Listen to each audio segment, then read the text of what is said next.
C'est de faire une programmation la plus généreuse possible. Une programmation généreuse et surtout très spéciale. Cette année, c'est une édition anniversaire pour l'Imperial Annecy Festival. Grand rendez-vous culturel de l'été, l'événement va en effet fêter ses 10 ans en août prochain. Et pour l'occasion, la direction du festival a souhaité marquer le coup. Effectivement, on s'est dit, allez, on va réinviter aussi les artistes qu'on avait eus, qui étaient disponibles. Et puis on a des nouveaux, on a des jeunes, des un peu moins jeunes, on a tous les styles. On passe de Esther Abrami, qui est toute jeune, à Rhoda Scott, qui est un peu moins jeune et qui est déjà venue. Esther Abrami aussi est déjà venue d'ailleurs. Verino qui revient et qui a tellement de plaisir à revenir avec son nouveau spectacle. C'est très dynamique et encore une fois, je pense que ça va être un festival à succès. Ouais. Entre figures montantes et artistes reconnus, l'objectif est de rassembler tous les publics. Côté humour, les festivaliers pourront par exemple retrouver Roman Dodwick.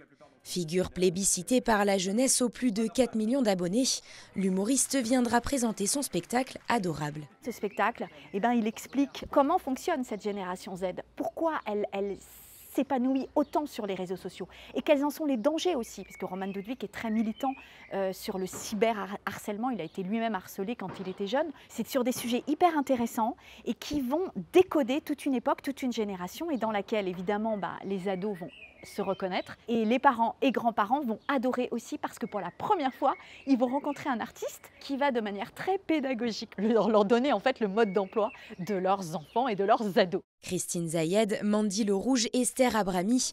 En musique classique aussi, la programmation se veut éclectique. Avec cette année la venue de l'acteur Lambert Wilson et le musicien Xavier Demestre. Le duo jouera pour la première fois les Nuits Fantastiques. Les Nuits Fantastiques, qu'est-ce que c'est? C'est Lambert Wilson, comédien sur scène, qui lit les grands auteurs, Alfred de Musset, Oscar Wilde, qui va aussi aller chercher chez Edgar Allan Poe et qui crée en fait un fil narratif et sensible avec la musique, avec les pièces du répertoire classique que propose Xavier Demestre à la harpe.